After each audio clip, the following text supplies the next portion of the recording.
students, in continuance of Contract Act, today we are going to discuss here further provision regarding free consent. As in our last lecture, we have discussed what is free consent and consent. As I told you in my last lecture, consent is provided under section 13, which is based on a Latin term, consensus ad ideum. And later we have discussed provision regarding section 14, which is in negative form and which include what kind of contract are voidable. Later we have discussed what is caution, उत्पीड़न क्या होता है, which is provided under section 15. Today we are going to discuss here provision regarding section 16 to 22, which are included some provisions regarding undue influences, fraud, misrepresentation and mistake. What is undue influence? It is prescribed under section 16. When two parties have relation of fiduciary, जब दो पक्षकारों के आपस में न्यासवत संबंध होते हैं या जब दोनों पक्षकारों की स्थिति ऐसी होती है कि एक पक्षकार दूसरे पक्षकार को अधिशासित कर सकता है, यानी कमांड कर सकता है, like relation between son and father.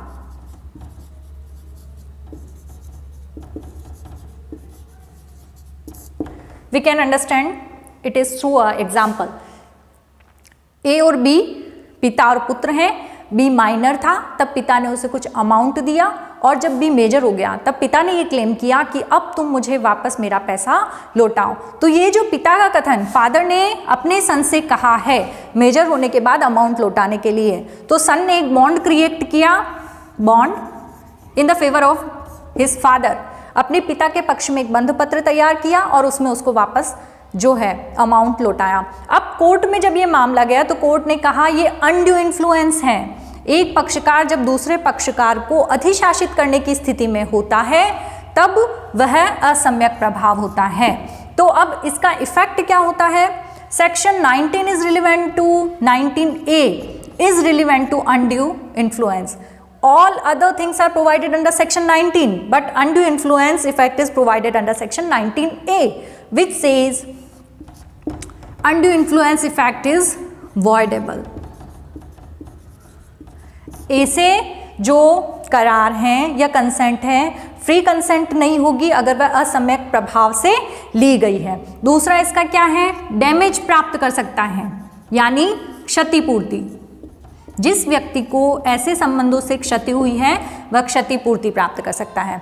And the third provision is execution, निष्पादन कराना. ऐसी सम्मति को जानने के बाद भी अगर पक्षकार ये चाहता है कि इस कॉन्ट्रैक्ट को एज इट इज करवाया जाए तो उसको एग्जीक्यूट करवा सकता है. Later we are going to discuss here section 17. Section 17 is relevant to fraud. इसे हिंदी में कहते हैं कपट. जब एक व्यक्ति दूसरे व्यक्ति को धोखा देने के आशय से या क्षति कारित करने के आशय से जानबूझकर कोई कृत्य करता है तो वो उसका कपट कहलाता है. यानी ऐसा कोई कॉन्ट्रैक्ट जो धोखा देने, क्षति करने से संबंधित है तो वह कपट कहलाता है. There is a leading case relevant to fraud which is known as Derry versus peak.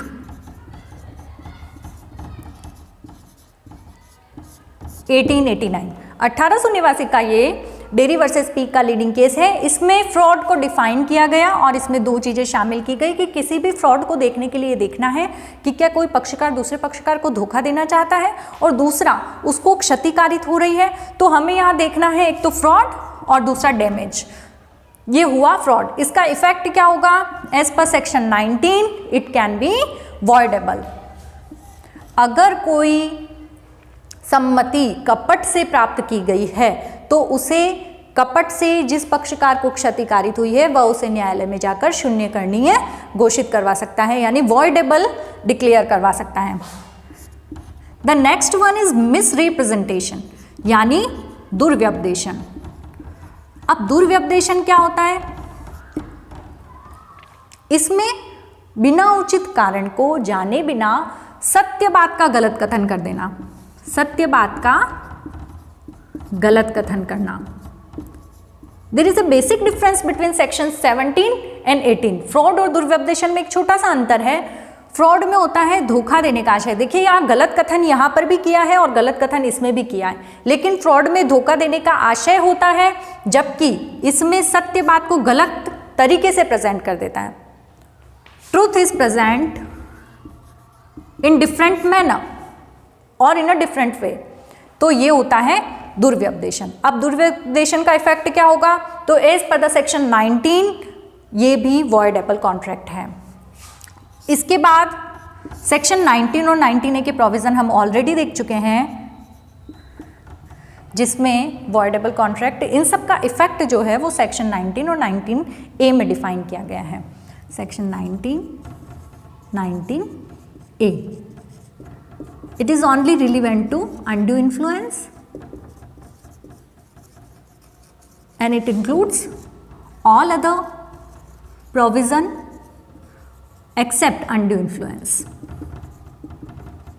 असम्यक प्रभाव के अतिरिक्त अन्य सभी प्रावधान जो शून्य करणीय होंगे, जो स्वतंत्र सम्मति से नहीं लिए गए हैं, वो सेक्शन 19 में वॉइडेबल है। इसके बाद आता है मिस्टेक क्या होती है। जब आप मिस्टेक को पढ़ेंगे, as you are the first year student, you are going to read mistake under section 20 to 22 of Indian Contract Act and as well as in subject of tort. When you are going to study in second year, there you will read section 76 and 79 of IPC, which is also relevant to mistake. But as my subject is Contract Act, so we are going to discuss here about the contract.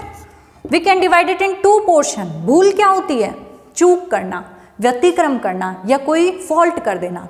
जब कोई पक्षकार एक चीज़ से संबंधित दूसरी बात कर देता है या उस बात को वह समझ नहीं पाता और उसके सब्जेक्ट मैटर के संबंध में, सब्जेक्ट मैटर और दूसरा पार्टीज की अपनी कोई भूल है, चूक है या व्यतिक्रम है, तो वह मिस्टेक होती है। अब मिस्टेक को इंडियन कॉन्ट्रैक्ट एक्ट में 2 पोर्शन में डिवाइड किया गया है, mistake of fact and mistake of law.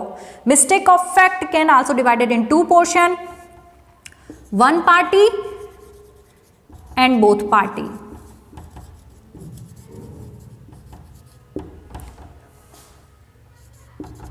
As per the section 20, जब दोनों पक्षकार, संविदा की 2 पार्टियां होती हैं, उनमें से अगर दोनों पक्षकार विषय वस्तु के संबंध में या पार्टियों के संबंध में या जिस किसी माल के संबंध में या वस्तुओं के संबंध में दोनों ने अपनी तरफ से भूल कर दी है, तो ऐसे कॉन्ट्रैक्ट वॉइड हैं, यानी वॉइड एग्रीमेंट है, which cannot be converted in contract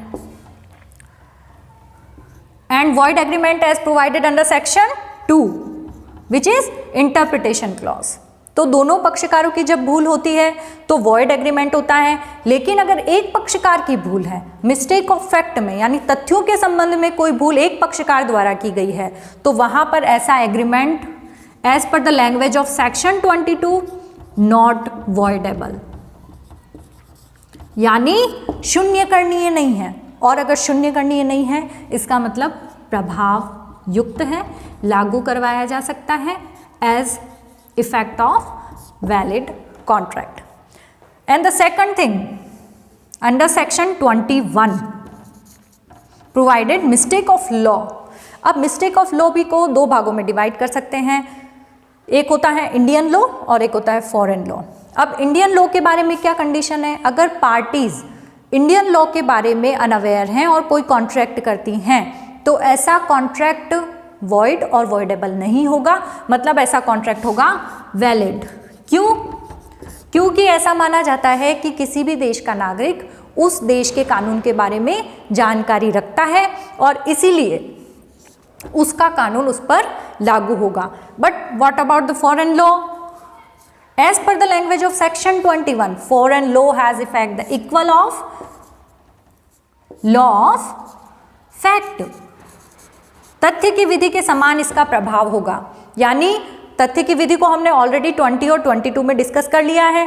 both parties अगर अनअवेयर हैं तो ऐसा एग्रीमेंट वॉइड होगा। फॉरेन लॉ के बारे में फॉरेन लॉ के बारे में अगर दोनों पक्षकार अनअवेयर हैं तो ऐसा एग्रीमेंट वॉइड होगा, लेकिन अगर वन पार्टी, एक पक्षकार उसके बारे में अनअवेयर है, एक पक्षकार को उस तथ्य की या विदेशी विधि की जानकारी नहीं है, तो ऐसा कॉन्ट्रैक्ट वॉइडेबल नहीं है, यानी अगर पक्षकार चाहे तो उसे लागू करवा सकता है। So till today we have discussed section 1 to 22. In our last 2 lecture we have discussed consent section 13, section 14 free consent and provision further section 15 to 22. All are relevant to under section 14. As I told you, section 14 is defined as per negative form, नकारात्मक तरीके से परिभाषित करती है, यानी स्वतंत्र सम्मति क्या होगी? जो उत्पीड़न से प्राप्त ना की गई हो, जो कपट से प्राप्त ना की गई हो, दुर्व्यपदेशन से प्राप्त ना की गई हो और भूल से प्राप्त ना की गई हो, ये सब इसमें बताया गया है। Thank you.